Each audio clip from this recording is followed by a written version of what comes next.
why us? And then I always ask, well, why not? Why not? You know, the why question, honestly, that is the first principle of mastering questions that I teach practitioners when they do NLP, and that is, please do not ask why if it's about your shiz. If it's negative, so why is this happening to me? Because you will go down the biggest rabbit hole known to man. Beyond. I do have a story when you said, is there something that was life-changing? So one of my best friends, Pascal, her partner got severe cancer, and when I went to the hospital, I flew down to Melbourne to see him, and we sat there and he said, oh, why has this happened to me? And I said, well, why not? And I said to him in the hospital, I said, I can see you speaking in front of lots of people. Wow. You are going to change something really big by you having this experience. I've actually got... I'm the same. Oh, my gosh. Chill from head to toe. And out of the 42 people on his ward, Simo, his name is David, and out of all the people on his ward, only 2 people survived this particular cancer. Whoa. And he was one of them. And about a year ago, he got invited to speak in a big forum to doctors from all over the world regarding his survival, to raise money for new equipment for the hospital. Amazing. And he was the guest speaker. Oh, my gosh, that is so good. And when I said to him, because when he said, why did and I said, well, why not? You could, help so many more people through your story.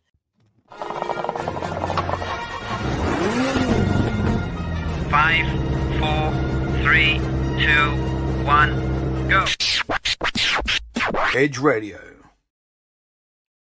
It's Edge Radio Australia, and what do you know? We are sitting on the hot seat today with this beautiful lady, and I hope everybody embraces themselves, because this lady was already told before she even met me that she was going to go on radio.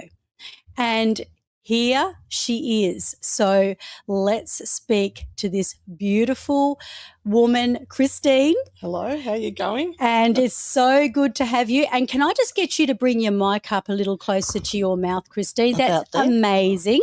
Yep. And we're going to be talking about how to unlock spiritual gifts and trust your intuition. And so let's start off with a preface of obviously how you tuned into the fact that you already had a transmission about coming on radio. Everyone gets their messages, but generally through life we're very distracted with work, with socialising, with the gym. So we're doing 100 things. We're not sitting still enough to actually hear our messages. Right. But we all actually are getting them all the time, but it's just being in that state of stillness to actually hear them.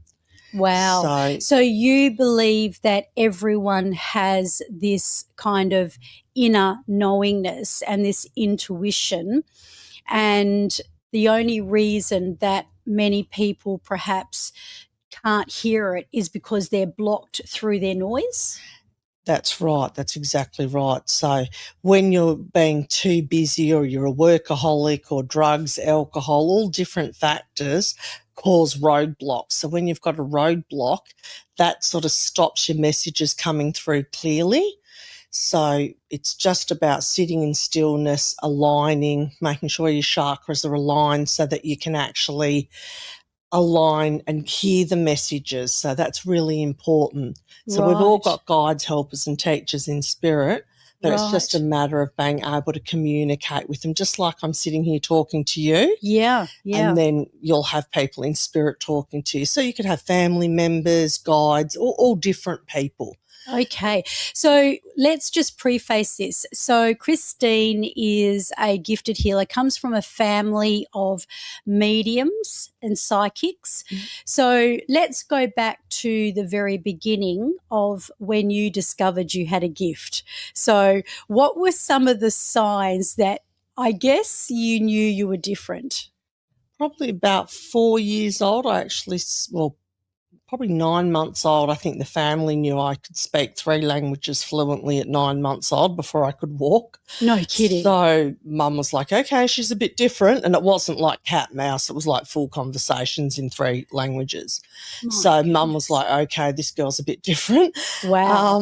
And yeah, basically about 4 years old, I realised, okay, I can still see everything. But children from 0 to 7 years old can see everything.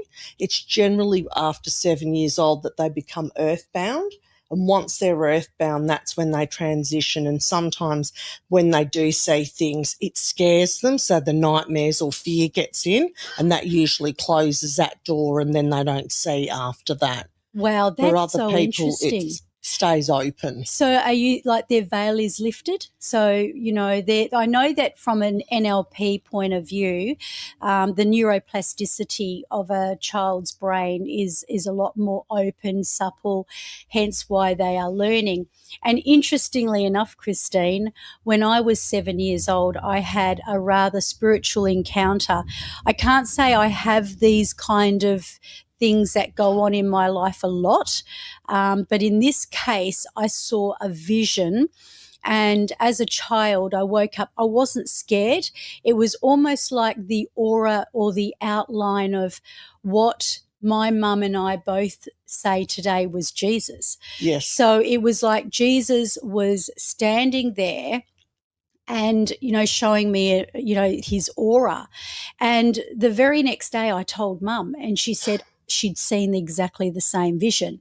So that was kind of, I totally get that. So, okay, so if everybody's got this gift, when did you start using yours?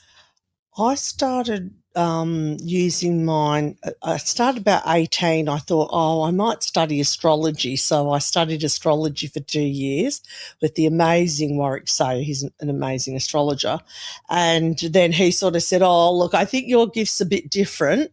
And I'm like, I don't want to leave the class because I'd found like-minded people, and it's very difficult to find like-minded people. Yes. And so then he said, no, you've got to do something else. And then a friend of mine booked a reading in for me, which I didn't even know what that really was at the time.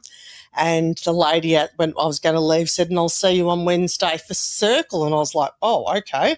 Didn't even know what that meant. And 8 years later, I sat in Circle, and just you learnt something different each week. So you kind of harnessed it. So you went from it being like an inborn, innate sort of a gift. Yes. And then you kind of opened it up. I guess it's a bit like, you know, we all can open our gift up to whatever our zone of genius, hence the name of the show, the Genius Zone. Yes. So we can open up that gift. It's very interesting because my mother, who is a very, very strong Christian today, yes, and I actually warned her and said, Mum, I'm going to be having this talk with a lady today who is a medium and a psychic. The fact is that many years ago when I was a small child, my mother was also a psychic. And to this day, she has that same intuition as I do as well, only she became a Christian. So it kind of converted from the word psychic to insight and prophecy. Yes. And she still picks up a lot of things. And another thing too is that I found my intuition has become next level since my husband passed away, which was only in November last year. But it was as if the veil had lifted.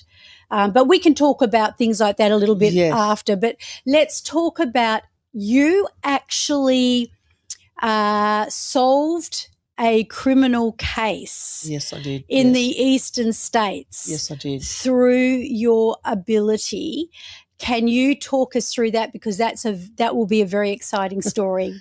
Well, I lived in Middle Brighton, which was quite a nice area on the beach, and I was actually walking home with a friend of mine. We just had coffee at the local coffee shop, and the whole way whilst we were walking, I kept having this feeling that someone was behind me, and I kept checking behind me, but I couldn't see anyone. So it was this like uneasy feeling. Yep. And unfortunately, we were actually being followed from above. So we were walking on the path, and this chap was following us in the bushes, but I could sense it, but I couldn't see him. And then just as we got to the stairs to head up to the road, he jumped out at us. My friend was 7 months pregnant. So I grabbed her hand and we ran up the stairs and we stopped traffic because we didn't know what he was going to do to us. Yep. So when he realised we'd stopped the traffic, he ran because all the cars stopped on Beach Road. Yep. And when I got home, I said to my friend, I should ring the police and report it, and I didn't, which was a mistake. I went against my gut feeling. And the next day I was driving home from work and my guide said, turn the radio on. So I just turned the radio on and I heard a young lass, about 20-year-old, had been held at knife point in the same cafe that we'd walked out of.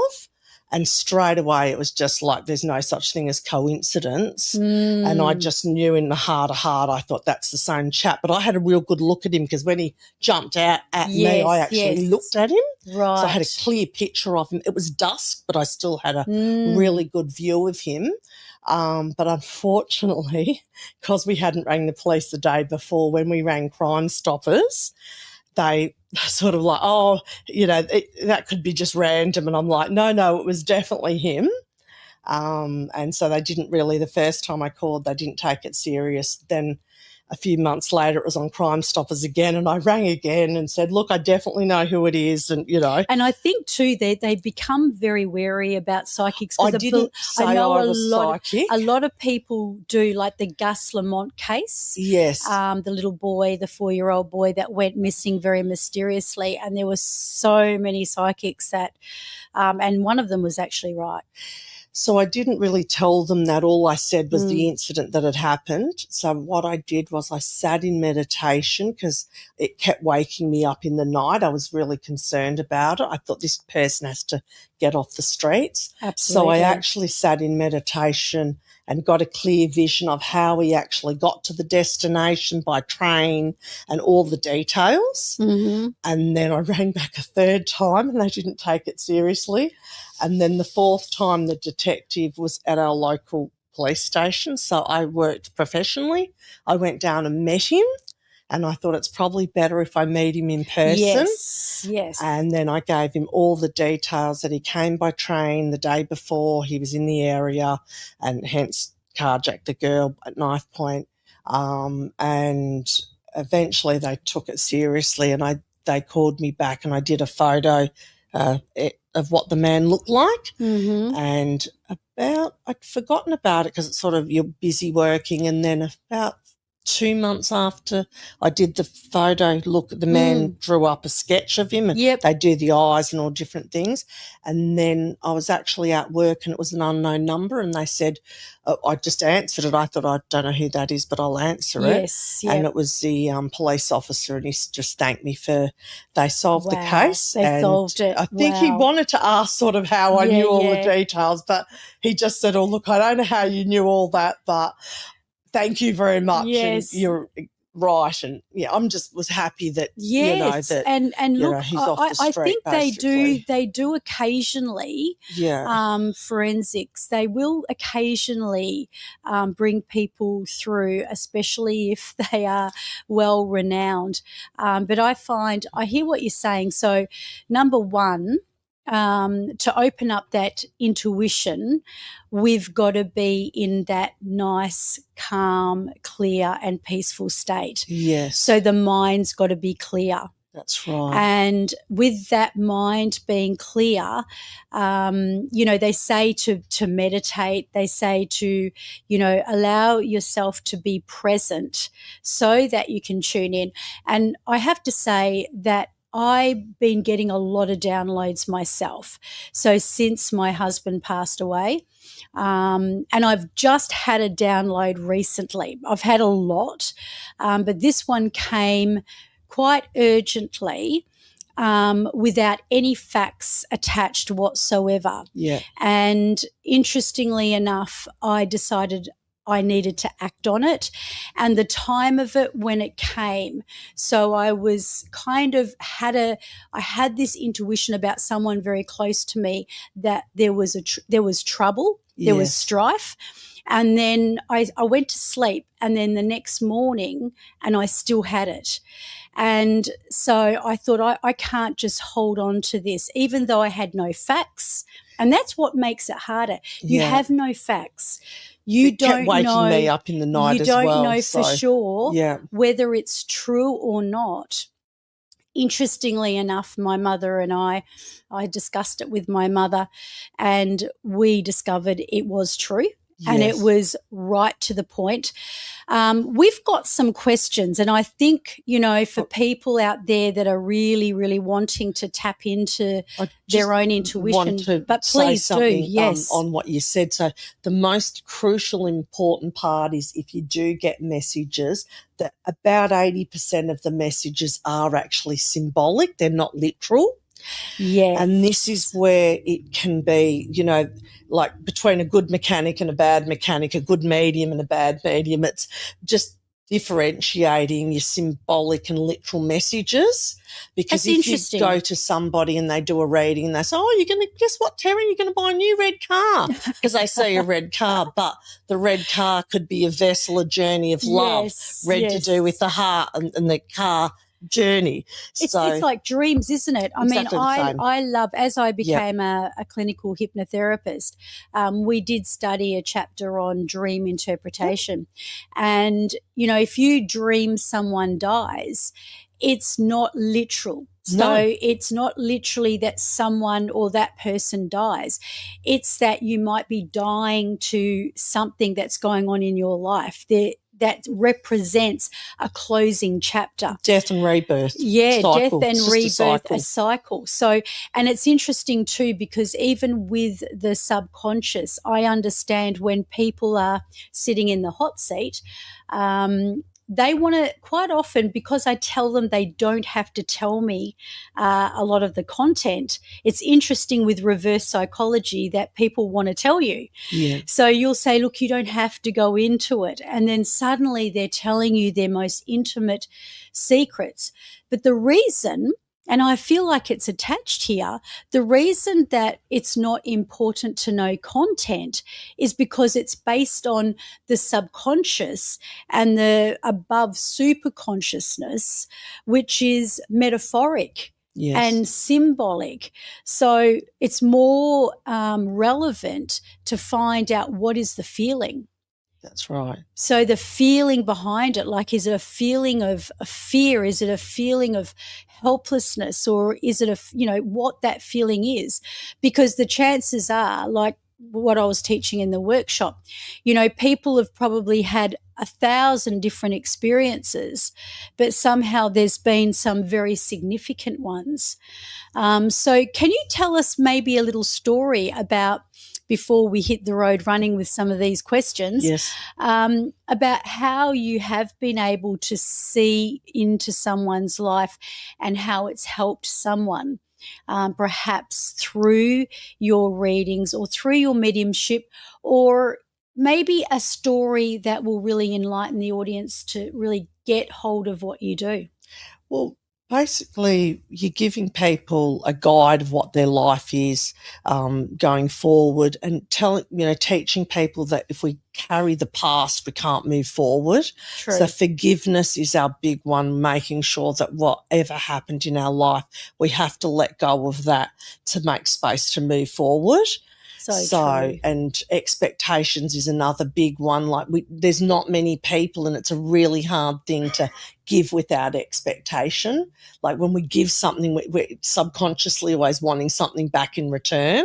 And if we learn to actually give from the heart and open the heart, and as opposed to giving with expecting something back in return, that's amazing. That's amazing truths right there, because you can't give away anything you haven't got. That's the first thing. Yeah. And it's just incredible, because, the forgiveness, all these things correlate with a lot of the teachings that that I have, and making room for new things to come on in. That's right. So I always say to people, don't act quickly on, moving forward, like especially with a relationship or something significant. If you've just come out of one that's hostile or where there's a lot of hurt, because the chances are you're carrying that hurt and then you're putting out that kind of signal.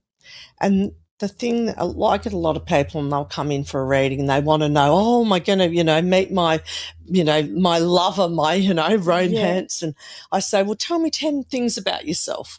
What are your 10 best qualities? And they, might get 1 or 2 or 5 and get really stuck. And I'm like, well, you've really got to spark the love in yourself before you can see that reflected back in others. So you really need to spark your own fire first and know who you are, center yourself, and then be equal, because you don't want to be in a relationship where you're not equal. It's really important that financially, spiritually, emotionally, on all levels, that we need to meet our equals. Yes. We don't want someone above us, but then we don't want someone below us either, because we don't want to be rescuing people, picking them up. My gosh. But then we don't want someone that's not, that's ego-driven. That's, the key to it is really balancing the soul and the ego.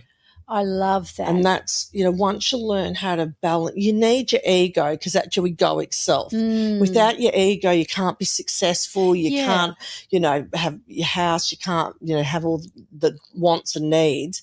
But you need the soul to balance that. If you're only driving in one gear, the car's going to end up going backwards. Wow, I think everybody needs to hear this.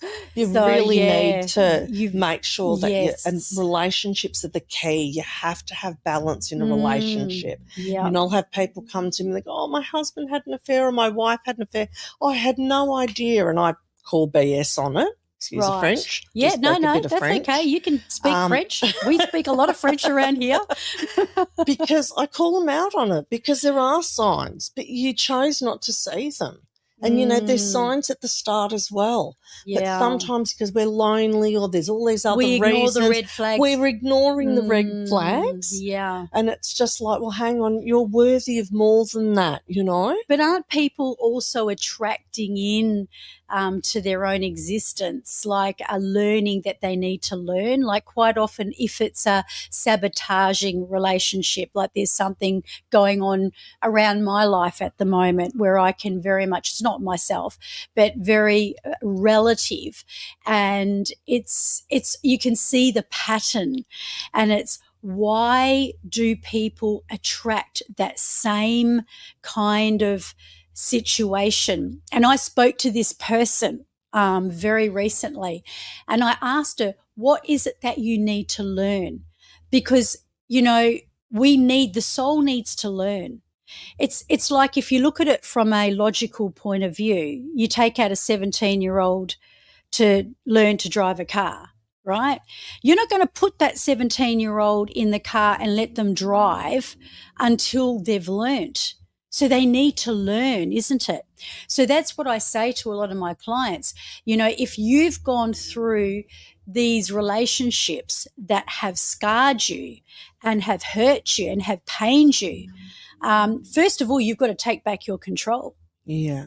Yeah. Secondly, you can only command in the level of respect and love that you have for yourself. That's exactly right. Yeah, that's exactly right. And I'm reiterating and paraphrasing what you said. Sometimes, though, people don't understand that sometimes we could be carrying baggage, just not from this lifetime, but maybe 1 or 2 lifetimes before. So sometimes we have hooks and things like that. So with a combination of energy lift and EFT, I'll remove those hooks off the person so that they can start free. We, forgiveness is the big one. There's a brilliant book by Colin Tipping. Right. So all of my clients get homework. Yeah, that's They great. never leave without homework. This is beyond psychic. This is counselling. But it's a bit of both. Beyond, So sometimes people will come in for a counselling session, they end up having a reading, or they'll come in for a reading and they end up having a counselling session. Isn't that amazing? So there's a very fine line, but there are lessons that we have to learn, and we need to understand, is this my lesson? And when something really bad happens to us, death, divorce, something really hard that we've had to deal with in our own life, we have to ask ourselves, what can I take out of that? How can I grow from that? How can I help others with that gift now? Yes. And at the time when you're in that situation, you don't feel like you can move forward, but it's only once you really start looking at, what have I learned from this? How much stronger am I because of this life lesson? Yeah. And, death's a big one. When we lose someone, we feel vulnerable and we feel like the victim, and why us? And then I always ask, well, why not? Why not? The why question, honestly, that is the first principle of mastering questions that I teach practitioners when they do NLP, and that is, please do not ask why if it's about your shiz. If it's negative, so why is this happening to me? Because you will go down the biggest rabbit hole known to man. Beyond. I do have a story when you said, is there something that was life-changing? So one of my best friends, Pascal, her partner got severe cancer, and when I went to the hospital, I flew down to Melbourne to see him, and we sat there, and he said, oh, why has this happened to me? And I said, well, why not?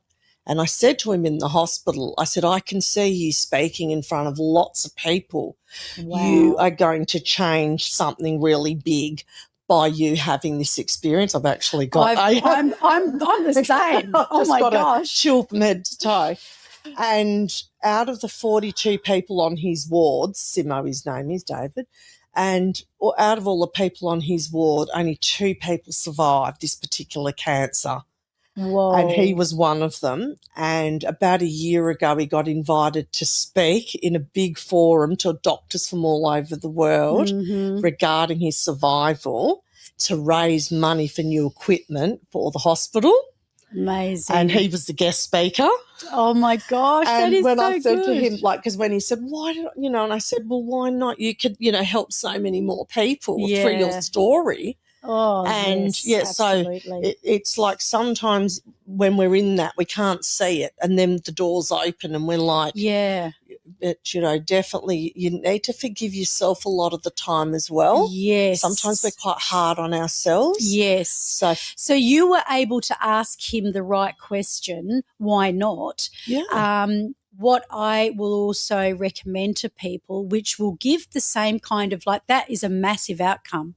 Like you discovering that he was there. It was a much bigger purpose than his dismal story that was happening in his own life. There was a much, much bigger picture.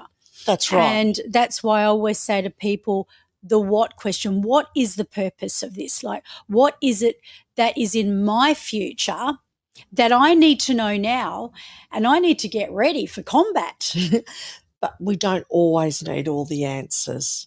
True, not on the spot. So sometimes, not on the spot. Sometimes, the journey will unfold at the right time as well. Yes. So it's about the intention. Once you put that intention, and, I really call BS on lots of people that, have all these excuses like poverty and this and that, because we've all got the desire or wishes to do whatever we want. Yeah. But we've got to own our own power to get that. Absolutely, 100%. And that's really important, because if you don't do that, then you're playing the victim role, like poor me and I can't get out of this poverty cycle.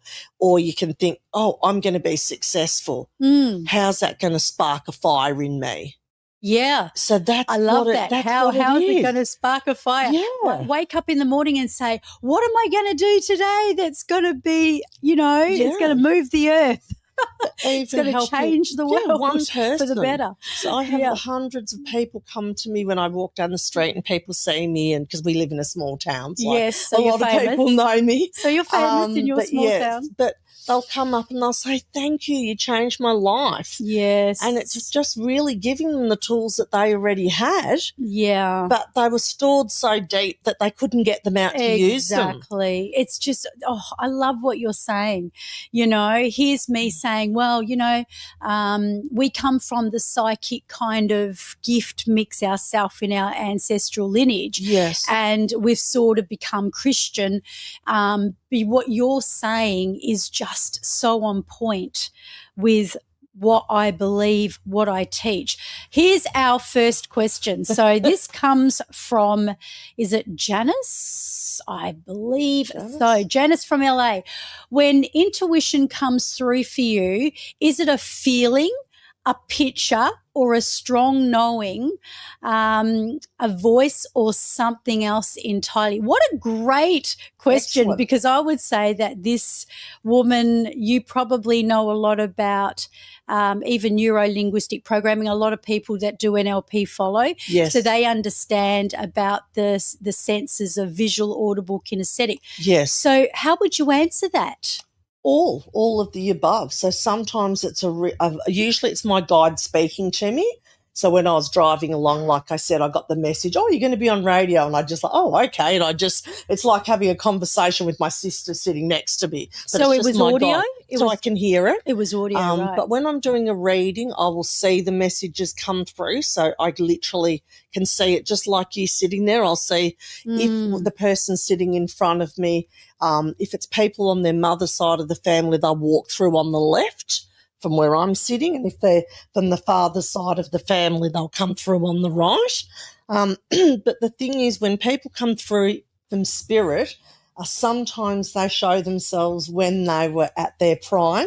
So they might have passed when they were 80, but they showed themselves when they were 27. And well, don't they say 33? I think they say Jesus died at 33. It's when they have their most, when they're feeling their best. Peak. So it can be confusing if you're not used to saying like, well, hang on, is there a 27? So you'll have to ask your guide, is he 27 or is he? Well, his energy feels older. So you see them at their peak. They usually show themselves to you how they want you to see them. Cheeky. So you've got to and then check with your guides. Okay, how old is this? You know, was it a grandfather? Oh, okay, he looks really young. Okay, you're showing him. Oh, he's a joker, and then he'll say a joke. I did have a gentleman come on the Gold Coast when I was working there. And he was a big bikey chap and he came for a reading. And as soon as he walked in, I got Lamingtons. And I'm like, oh, my God, I'm not going to sit here talking to this bikey about Lamingtons. But the whole reading and went really well. And at the end, he was a big, tall chap. At the end, I thought, oh, I've got to give him this message. And I said, it might sound a bit odd, but I've got a message about Lamingtons. And he said, oh, my God, and he just broke down and cried because his nana always made him Lamingtons. Is that right? You can't really take the messages. Sometimes they might not feel right or comfortable to give, but they will relate to that person. Yes. So it probably would be a lot to do with feeling as well, like a gut feeling, but both. not necessarily like when I had this transmission come through, I swear my husband tips me off. Definitely, 100%. And I really, really, really felt it. It was very specific because I find myself asking the question, I'm not supposed to know that. How do I even know that? I don't even know that person. Yeah. You know, and it's and then when it's confirmed, I'm just gobsmacked. Yeah. But I do understand, you know, like I can tell if it was, for example, I can be a worrier. And I think a lot of us will get kind of plagued with the monkey mind. Definitely. And this is the thing where we need to differentiate between the monkey mind that is telling us stuff because, like, for example, I did a quote last week, don't always believe everything you think. Yeah. Because sometimes when you're just thinking out of your own ego about what that person said or what is happening, you're making it up. Yeah. You're Definitely. making up that story yourself, and that's having an impact on you. So that's where I believe determining what the difference between the monkey mind Yes. and your intuition is. Do you have any tips around that? Like, how do you know the difference between it being that ego part of us to this is a transmission? Okay, it's definitely. So it's the first message that you get. So if I'm sitting here and I get the message, it's the first message that you get is your spiritual message. The second thought that you have after that first thought is your literal mind coming into play going, oh, hang on, that couldn't be right. So that's your thinking mind. Yes. And that's where the monkey mind gets confused. Like, hang on, I got this message, but I'm thinking this. Yes. So that's where you have that difference. So you've always got to trust 100% that first thought. Right. It's interesting, isn't it? Because it's like I had, even to something that doesn't seem that relevant. You know, I'm booking a trip at the moment, and I'm going to Bali in July.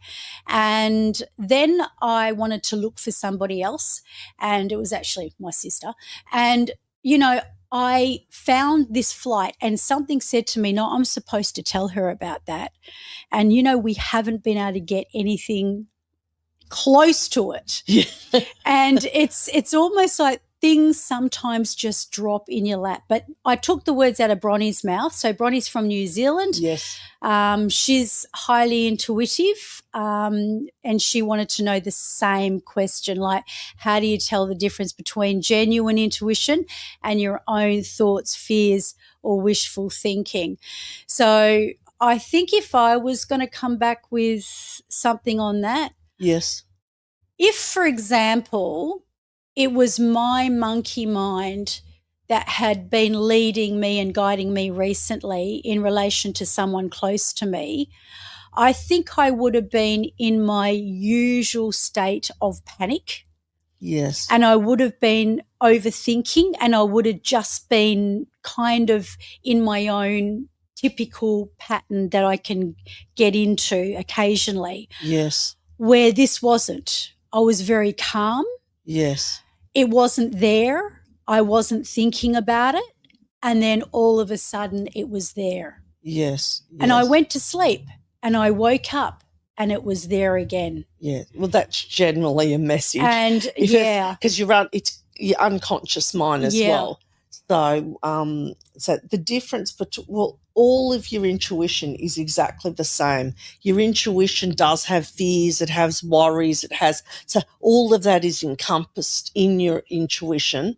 But the biggest key is trust. You have to trust your own gift. So if you meet someone within 3 seconds of meeting them, if you get a bad feeling, it's a no.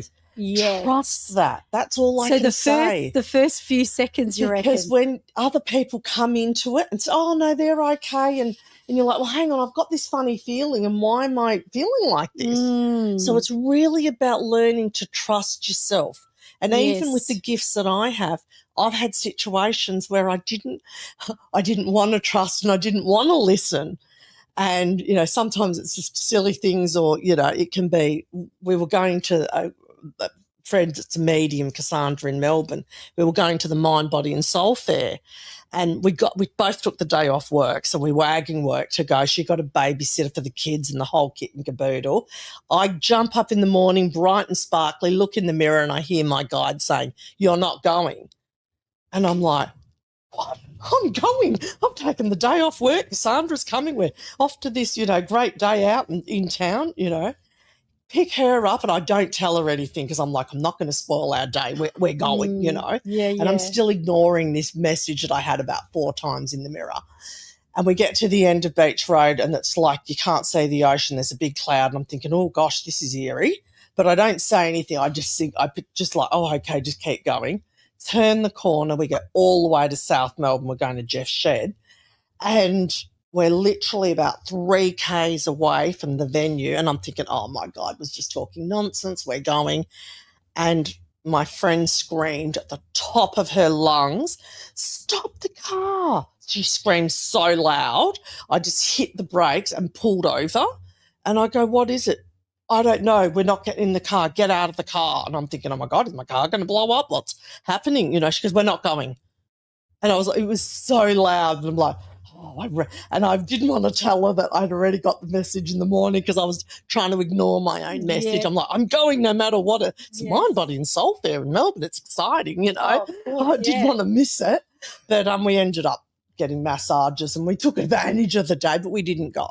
Right. So you listened. Oh, well, she screamed so loud, I stopped the car. We didn't get back in the car for like 12 hours. We were like, we're not getting in the car. So follow your gut instinct. I'm even a great believer that if I get stuck in a traffic jam or if I go down the wrong street and I end up in Timbuktu, as frustrating as it may be, I solve that frustration by immediately going, no, I'm on exactly the right path that I'm supposed to be. That's right. I was supposed to turn off on the wrong freeway because I don't know what would have happened on sliding doors if I had gone down the other side. That's exactly right. So, that's one of my little tips. Now, let's see. I think we've got one more, and then I believe that Christine's got something exciting in mind for us because she's going to draw a card. Yes, we're going to do Dreamtime cards, which is Indigenous. Actually, no, that one we've already had that one. So, okay, I think we're right on time. So why don't we draw the card? Okay.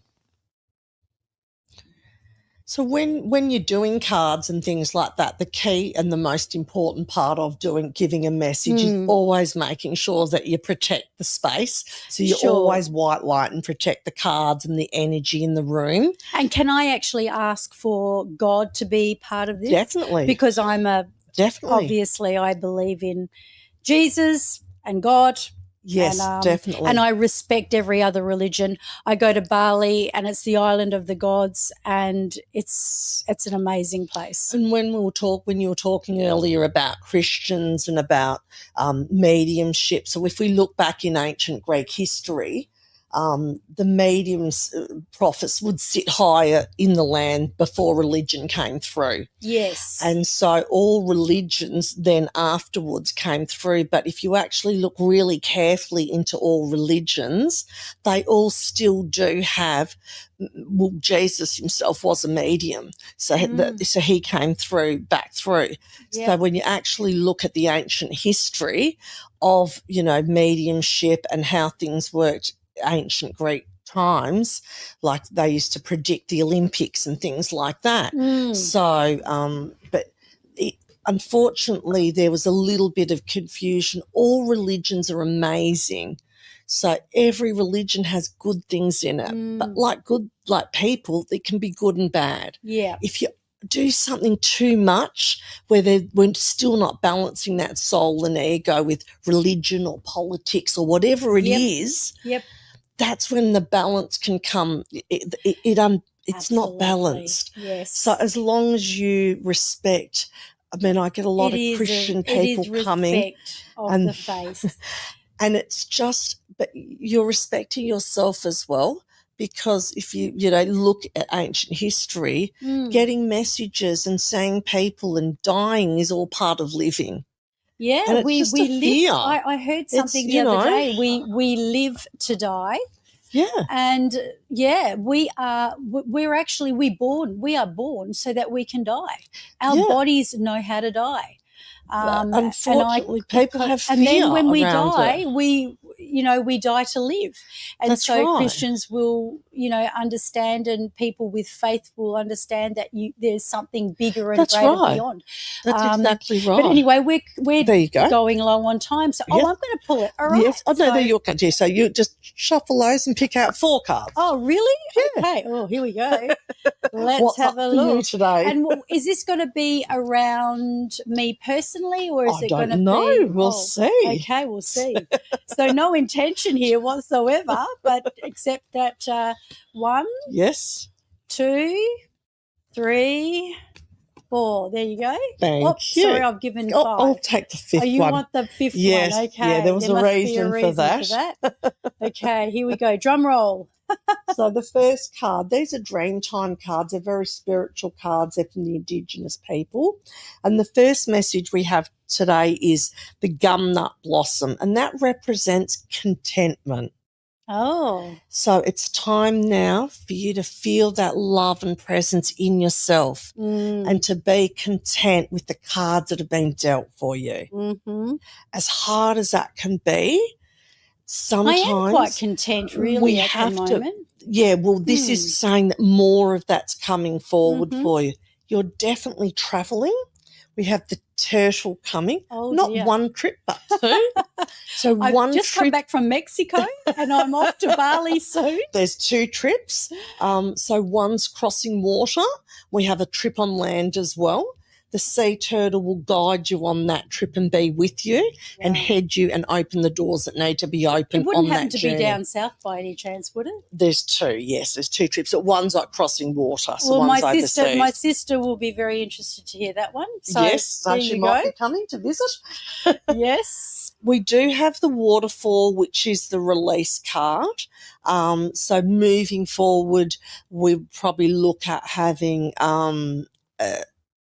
session of possibly Reiki, to energy lift or EFT, just to remove. When we've got the waterfall card, it's suppressed emotion. So water is about emotion. Right. And with that, I always say to people, when someone passes away, it's like the ocean. One day you can feel calm and at peace, and the next day it's rough and rocky. It's actually interesting you should say that, because everyone that's very close to me feels that I was really very good after my husband passed, and I surprised myself. The fact is, when he passed, it was a relief. Yeah, of course. Because we'd gone through hell. I'm not going to go into that story, but it was a very long and tough journey. Yes. So when he passed, I felt very much a unitedness with his spirit. A blessing. So, when, the week before he did, it was almost like I asked him for an impartation. I believe I received it. Yes. I believe that he taught me how to be a widow. Yes. And I was able to deal with that. But it seems like the further I'm getting away from the 12 months of sheer hell, grief, it seems like the more I'm going, where is he? Yes. Because I'm forgetting the 12 months of that journey, and all of a sudden I'm seeing him in pictures and I'm going, oh my gosh, where's he gone? Or I'll go to a place and I'll think, oh, I would have had him here with me. Yes. So I think that makes a lot of sense. Yes. But thank you. I know we're right on time here now. Okay. So. And movement, we've got the river as well, and we've also got surrender to the ocean. So lots of walking, lots of meditation, lots of you time. Oh, okay. So instead of giving to everybody else, the message here is that it's time to give to you. Well, that's very interesting, because I do feel like that has definitely been more the case over the last 6 months. Good. That's amazing. So, Christine, where can people find you? We're going to put your details in the show notes so people can contact you. But is there any place they can find you if they would like to have a session with you? I'm on Facebook, so they can, I think it's Christine K. Jackson, Psychic Medium on Facebook. Yep. So they can just direct message me and have a phone reading. So usually half an hour or an hour, depending on what the client would like. That's amazing. I do in-person office as well at my office in Hall's Head, but it's generally just the regulars that I've because I am opening a new healing studio next year. Oh, that's exciting. And I do a few workshops a year, so just keep looking on Facebook. Yes. So we've done a few workshops. I've got a few other facilitators as well that do chakra workshops and healing and different workshops. That's very exciting. So if you're in Perth, WA, come on down and we might have to do a collaboration. Yes, it'd be fantastic. I feel yeah, a collaboration coming on definitely. because I love a lot of the teaching that Yes. you've talked about today. I think it goes beyond even the spiritual. There's a lot of logical stuff in there, the forgiveness, the loving on yourself, and so many One things. last thing I do want to say about death is that because it's such a big topic and we don't talk about it, and it's something that we need to talk about, that it can be such a blessing and it can be such a gift from the person that's passed, and we don't look at it like that. So my mum passed at home at our house, Right. with us at home, and I found that it was such a spiritual gift to have that in our home. Yeah. Where people are scared of death. They're like, oh my God, you died in your house, and they're really like, and I'm like, Yes. no, it's a natural thing. It's just like birth. It's so the more that we can feel comfortable with talking about it, the more we realize it's actually a blessing. Absolutely. I that- cannot agree with that more. Yeah, and that's something I that- knew that my husband's spiritual element was far more important than his physical. Definitely. Toward the end. And Yes. I say that in the last 6 months I knew him, I fell in love with him all over again. Yes. And I fell in love with his soul. Yes, definitely. And they're always with us. So, and they'll always send us a symbol. So Yes. you'll see something like my niece is a dragonfly or white butterfly. So you'll always have a symbol. Yes. The willy wagtail is, You know what it is for him? It's two birds and they're usually singing. It's like serenading. Definitely. And he serenaded me on my wedding. Christine, thank you so much for coming on Blessings. board. Blessings. And it's been a blessing to all of us. And that's it from us, Edge Thank you. Radio.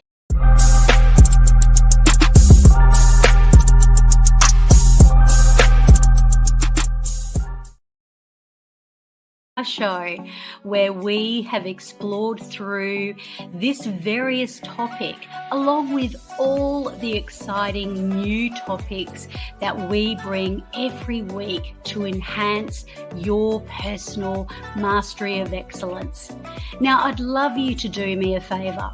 In fact, be part of the Legacy 1 million that I have in the vision for 2028.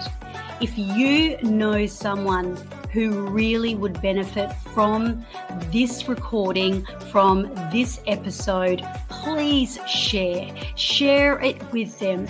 And when you subscribe, you get notified every week of our episode as soon as it drops.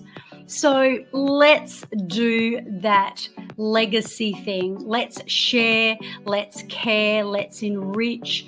And I look forward to bringing you another week of the most enriching content. So until next time, stay inspired, stay awesome, and keep on mastering your excellence.